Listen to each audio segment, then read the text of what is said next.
Hey everybody, in today's episode, it's myself and Benjamin B. We recently released an episode where we talk about Kratom, and boy, let me tell you, the comments section went berserk.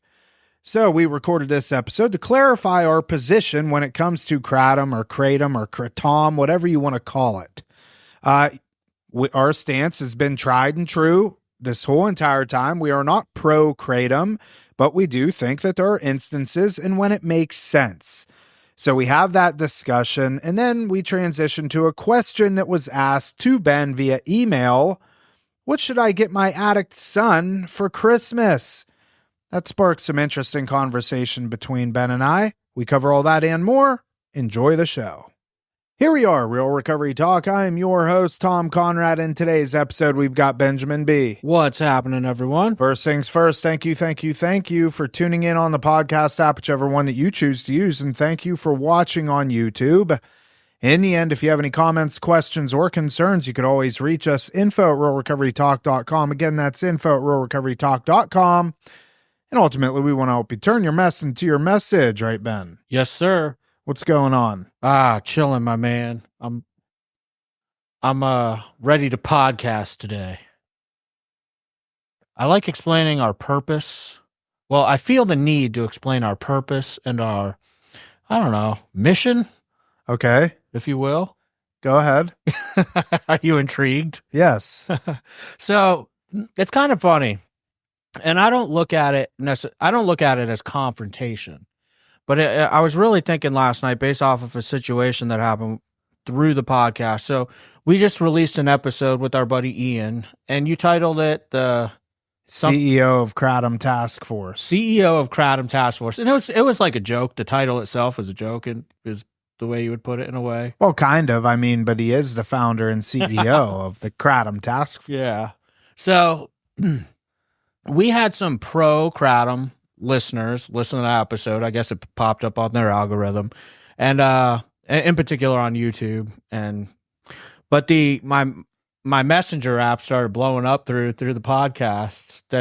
Was a lady, and she was cool, man. Like, gave me an invite to the Kratom symposium or what conference up in North Florida somewhere. I think she's like, I can get you an invite, maybe. I can't promise. But point is it kind of got to the point in the discussion, because I enjoy these conversations. I'm open-minded. I always want to know more about a certain topic. But we end up, the discussion, she ended up, and I'm not exaggerating, she probably sent me 50 articles that were pro-Kratom, and how NIDA, NIDA, the head of NIDA, disagrees with, I guess I could say, you and I, and is saying that Kratom is actually a good thing. And I was explaining, like, yeah, it's part of a harm reduction model. I don't disagree with you there. But she sent me like 50 articles. Look at the science. Even Congress is saying it's not dangerous. And she sent me an article that said the FDA can't prove that it's dangerous. And then getting into the minutia of, you have to compare the whole leaf Kratom to the alkaloid itself, which, they're making stronger extracts and stuff. And my whole point was like, hey, what I'm going to look at is what I'm seeing firsthand. Because she was like, oh, you're just ignoring the science. How can you ignore? I could send you 300 more articles. And I appreciate that. I really do. Like, I'd like to know more. But however, I can't deny the number of people that we are treating at our center who are having severe withdrawal symptoms, a couple of cases that have had severe digestive issues as a result of the amount of Kratom, that it's messed up their digestive tract, gastrointestinal issues, because any opioid-like substance, will get you constipated. I mean, anybody that's been an opioid addict knows that. But it's caused like some serious health issues. I've got family members who have been heavily affected by it. I've got close friends. And, it's I going back to what I was saying, opening up, kind of like our purpose, if you will, at least I feel with the podcast. You and I, we've worked with thousands of people, right, Tom? Yeah. Thousands. But between the two of us, probably close to 10,000 people at some point, and we get to see firsthand what this stuff does to people in the severe cases. And I'm sorry, but you're never going to be able to convince me that living a life on kratom or its extract or whatever is going to benefit someone's life beyond what just being abstinent would be. Right. No, I agree with that 100%. I think, okay, so going back to the science. I think that if we look at the science, is there going to be supporting evidence of kratom being beneficial? Of course. There's supporting evidence for any claim that somebody wants to make.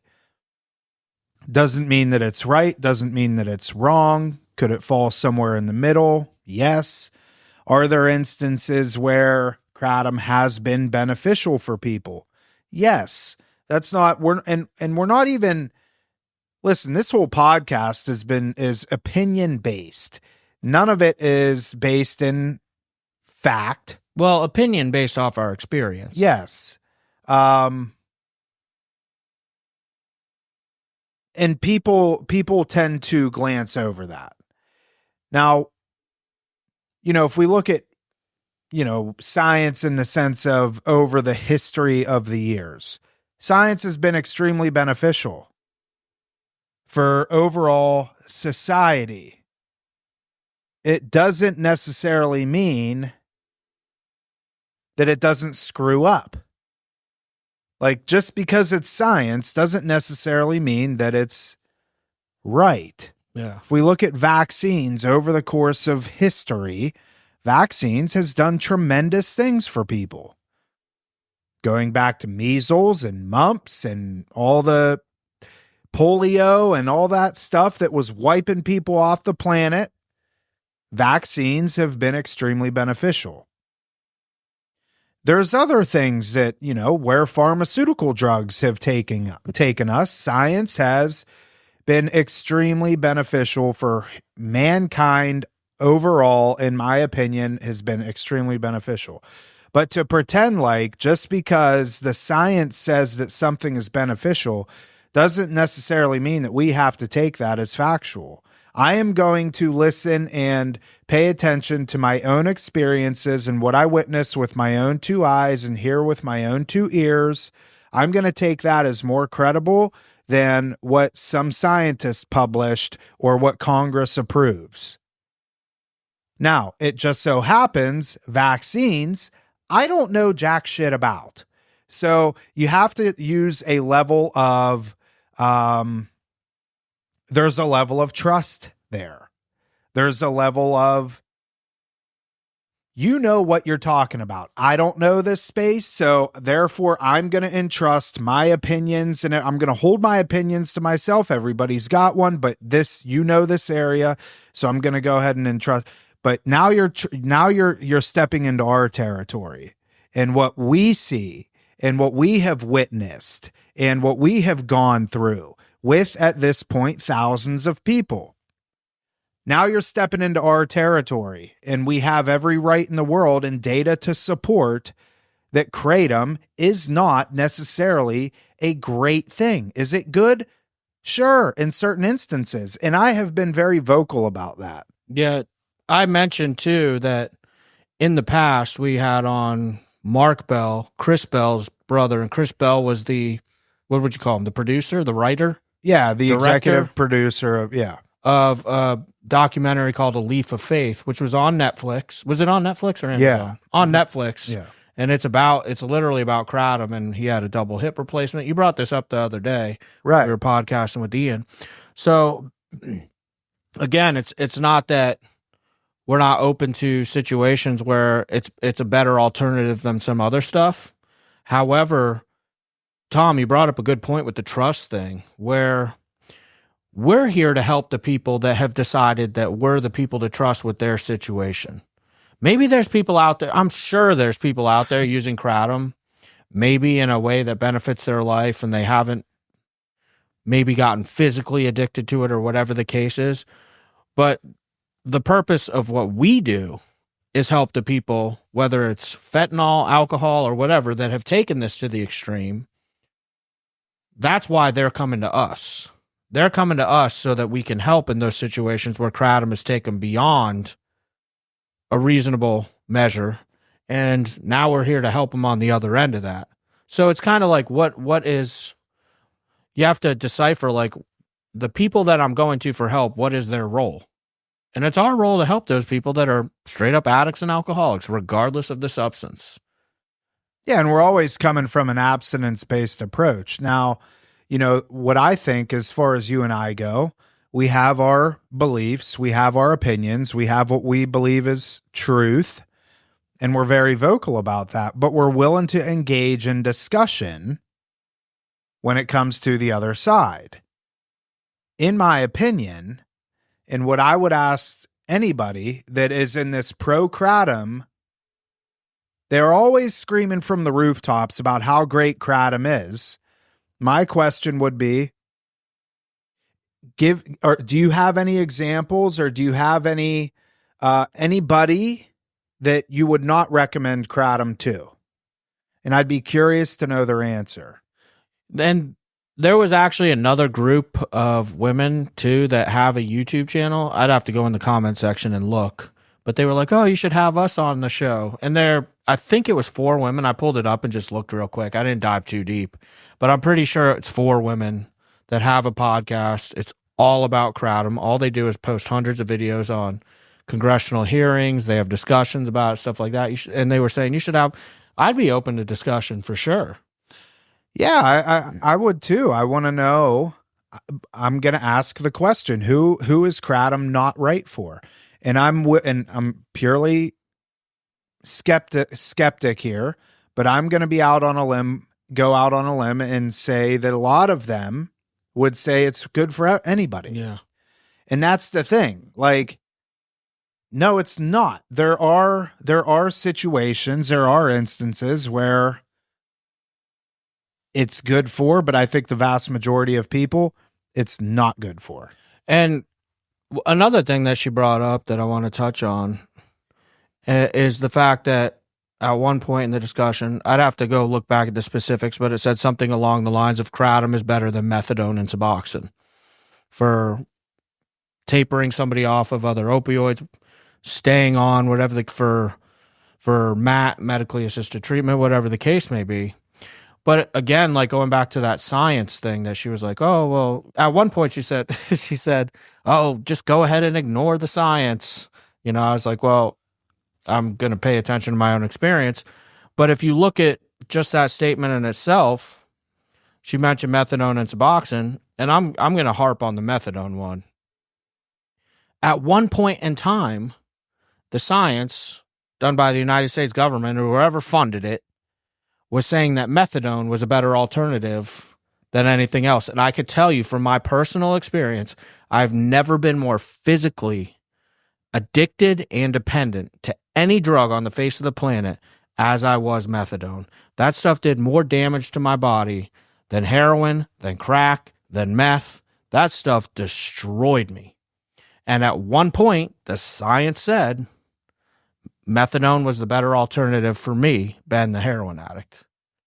And now that's changed because something new has come along. And I'm not saying that something new won't come along, maybe in the future, and I don't know, cure addiction in a whole, but I'm not closed-minded to that. But I'm going to always be skeptical when pharmaceuticals or some substance is there to replace another substance. Well, that's the name of the game. Yeah, there's always going to be consequences, pros and cons. You could tell me the pros of kratom. I can also tell you the cons of kratom. Like, yeah, and the Congress thing, that I'm not going to listen to that.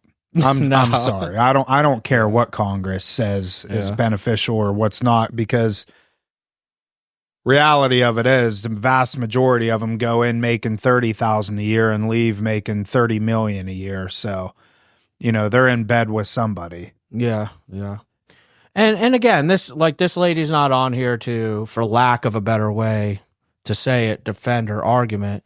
But she basically at one point was insinuating, like, I gave you the courtesy of sending you the science, at least give me the courtesy of sharing the science on your podcast. And I'm thinking to myself, like, no, start your own podcast. that was my initial thought, but also like, hey, people have the opportunity to research this on their own too. Yeah.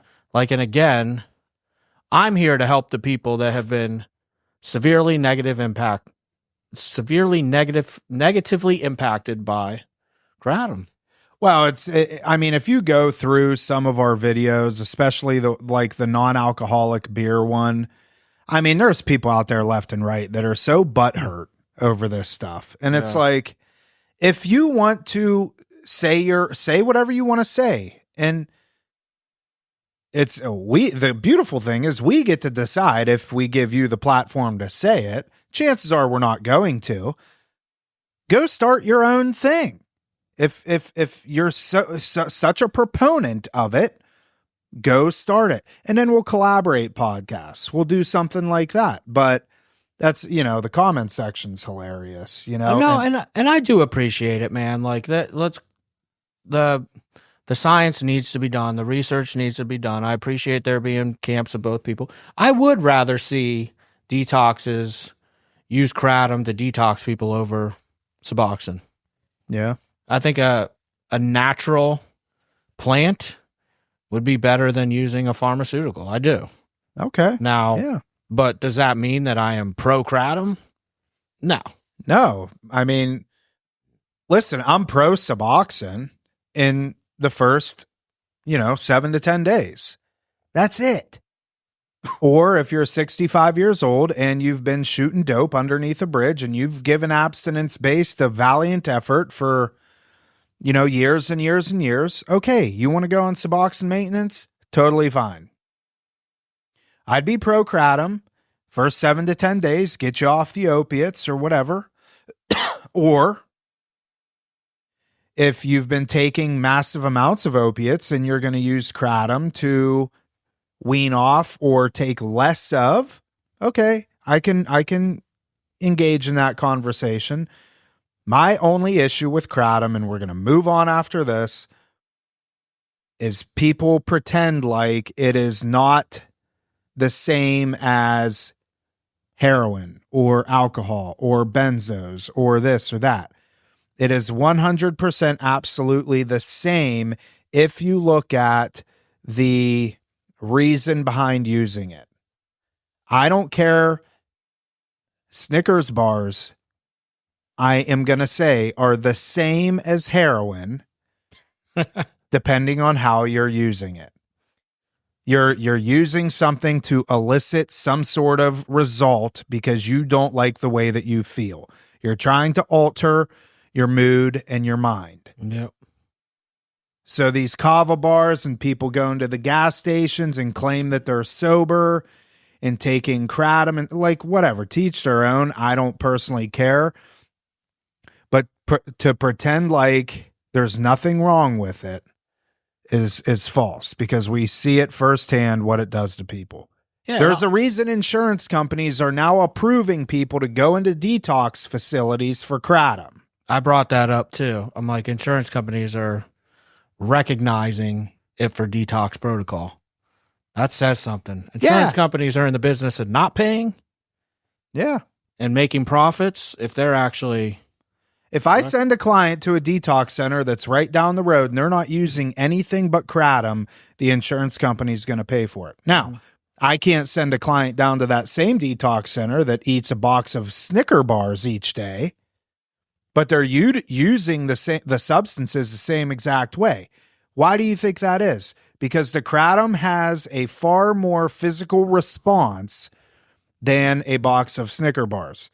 Now, I may have to send that same person to the hospital eventually to get on insulin, and they will approve that. That's all I'm going to say. I did start Googling a little bit afterwards. I know you wanted to move on, but one thing, because there's new science coming out about it, so I'm like, let me see what science I could find, and it actually, one of the first things that popped up was that Kratom is 17 times stronger than morphine. Really? Yes. Wow. I sent that screenshot to you last night. I probably Dr. didn't T read it. responded back. Yeah. You ignored me. You know how I am. He had me on Do Not Disturb. Let me say this one last thing about this, too. Okay. If you are... Look, I know that there's science that's showing the pros of this stuff. I know you got guys like me, Tom, Dr. T, that see the negative and they talk about that. Go on YouTube, because I've done this in the past. I just so happened to stumble across it. And there's been several individuals who have documented their experience with Kratom. And the ones that I watched, because I was really curious, because Kratom was like a new thing. I started seeing it pop up on YouTube back in the day. And there were several videos that start off the same. I found this stuff, Kratom. This is amazing. I take this much every day. And people are actually documenting it. It's like multiple episodes. And then like they check in a year later. I figured I would follow up on my Kratom documentary. Things are really not going well with it. I can't get off of it. I'm physically dependent. I'm spending X amount of dollars. So you can literally watch people who started off having a positive attitude about it. It's clearly documented on YouTube and people's lives with a little GoPro camera. And then over the course of a year, they are feeling very negative about it in their situation. So you can't ignore that stuff. I would have done the same thing with alcohol. Oh man, I found this thing called booze. This is really I'm gonna love this. And then you fast forward 10 years later, and it's killing me. That's literally, when I think back to what jumps to mind for me is the Oxycontins and the Roxycodones, man. Like, when I found those, I was like, yeah, I can go to work. They make me work better. This is the answer. Now, a few months down the road? What is it that gives you that now? What do you mean? That same... like effect and drive? Right.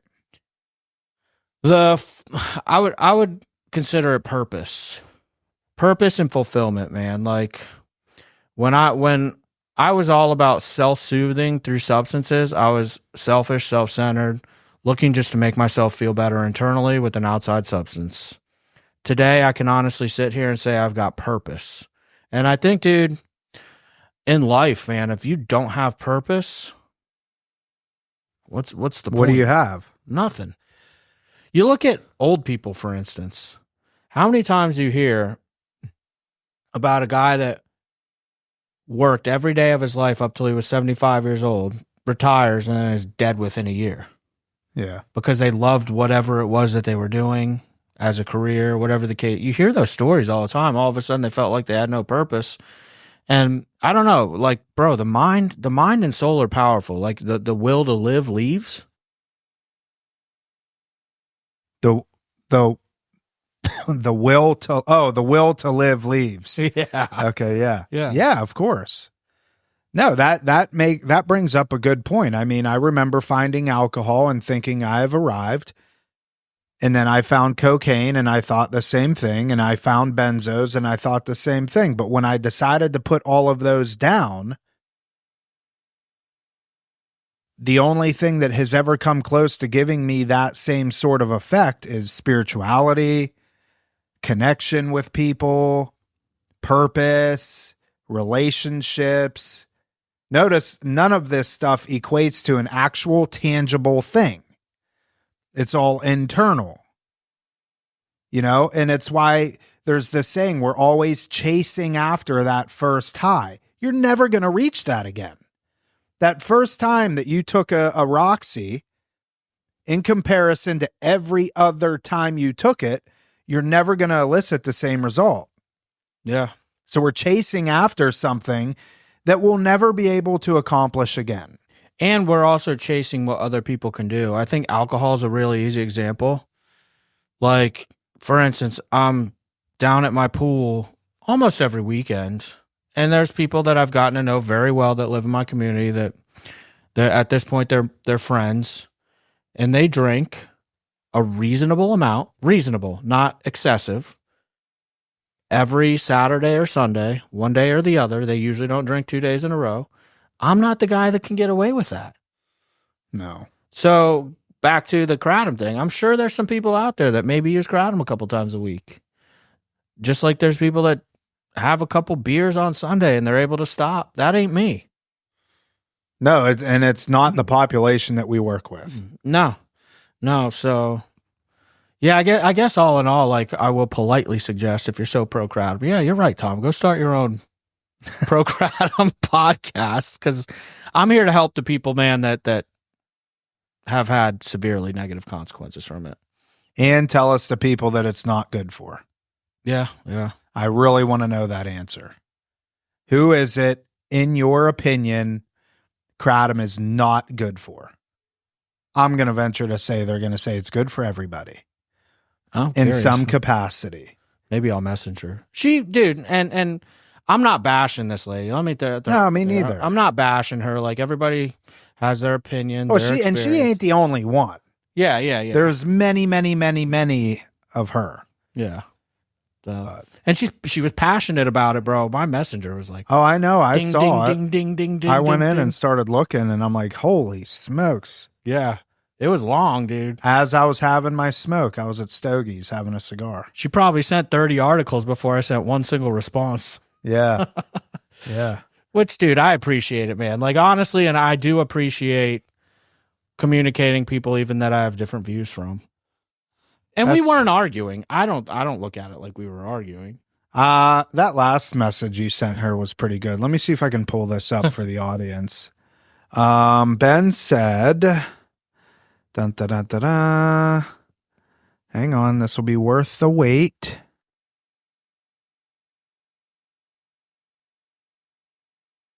The primary purpose of our podcast is to share our personal experience and expertise based off what we see firsthand. To your point, I'd rather someone be on kratom over fentanyl. However, I'm not going to minimize that I have seen kratom destroy people's lives. To note, we have actually done episodes with pro-kratom guests. If you listen to all our episodes in their entirety, it will give you the full picture of our stance. And then you responded, I won't ignore my own eyes and experiences because someone drops the word science. Science has made many mistakes to be proven wrong later. Sorry. And there were no response after that. So, but anyways, all in good faith. I think that,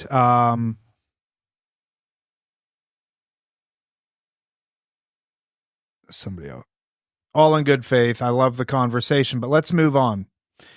We got one question that wanted to talk about from the Sobriety Network. If you're not in there, it's on Facebook. It's our Facebook group called the Sobriety Network.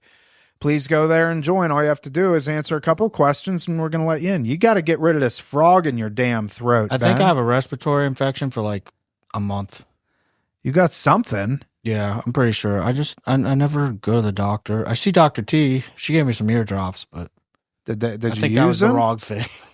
It didn't work? Because I'm like, Dr. T, I think I need some ear drops. I think I got an ear infection. She's like, okay. Yeah. But I think I actually got like I don't know, something's in my chest. But my ears kind of hurt too, though. It's just your head getting bigger. Probably. What was the question? So this was a good question, Tom, and I actually wanted your take on it because I was like, I know my knee-jerk reaction answer, but I'm a softie. So okay. What's the question? The question, and this is in real time. I don't know the question. The question was, how do I should just read it, shouldn't I, from the actual email? Oh, this was an email, not in the Sobriety Network? Yeah. Oh, okay. Either way, this young lady is familiar with both. Sorry, like Tom said, this will be well worth the wait.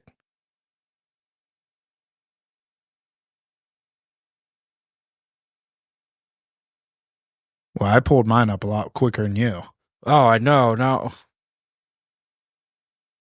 where did it go? Oh, no. Oh, man. All right. I can't find it. Let me just do it. My bad. You can edit this out.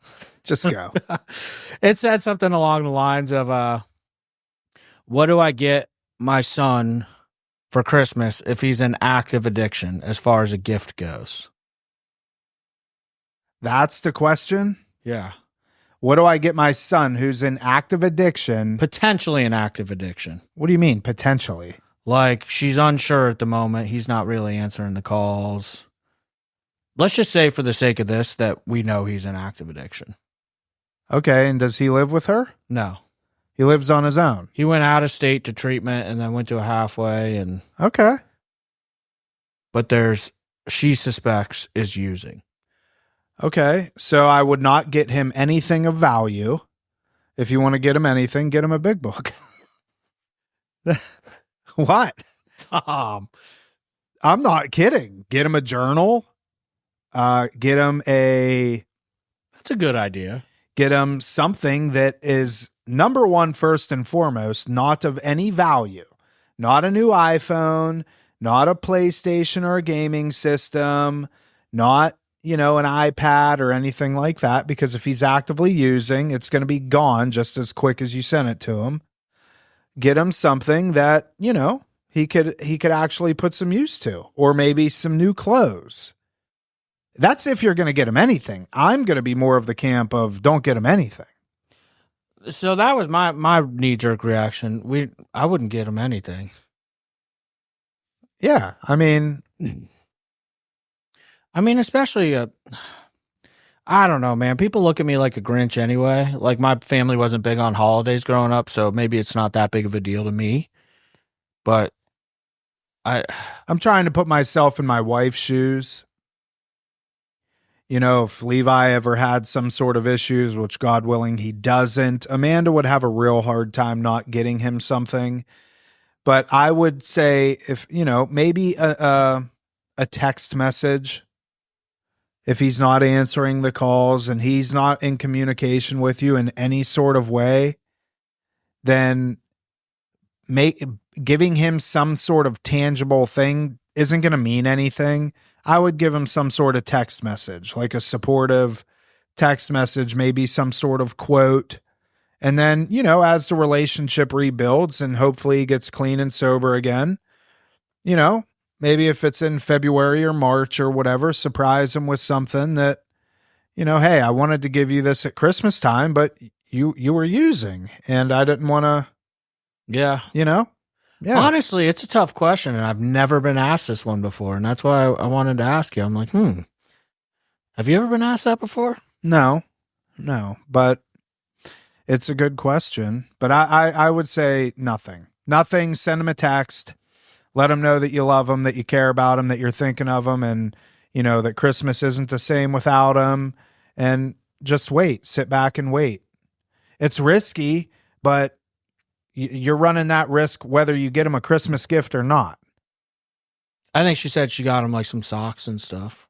Yeah, that's fine. Yeah, that is fine, I thought. I was like, no, that was a good idea. Yeah, if you want to get him some sort of, clothes or whatever. But anyways, that was a good question. Yeah, it got me thinking, man. It's got to be hard through the holidays. We were just actually, dude, just to be completely transparent, having this conversation. I was having this conversation with our therapist, Maya and Destiny, this morning.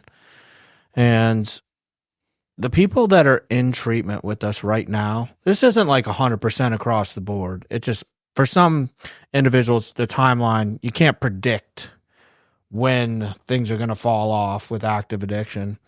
But one thing that I tend to see this time of year is, I hate to make it a blanket statement because it's not, but the people that are in treatment right now are the ones whose families are like pretty done with them, dude. Like, they don't want them home for Thanksgiving. They don't want them home for Christmas. And it's sad, man. It's sad on both ends. It's got to, I talk to family members whose loved ones are with us for those holidays. And they're like, man, it's so hard not to be there with them. Is this the right thing? I'm like, I assure you it's the right thing. Because here's the thing. I can speak for like our center. Dude, Christmas Day, we cater food in from a place called Joseph's Market. It's a big Italian feast we do. Like, we have a festive day with them, dude. Like, yeah, Keith dresses up like an elf half the time. Like, or something crazy. He's always wearing some kind of costume every holiday. But we make it fun for them. So while it might be a different kind of year, keep in mind this: if this is done right, this could be the last Christmas they ever have to miss. Correct. Yep. They only have to go through this process once or one more time.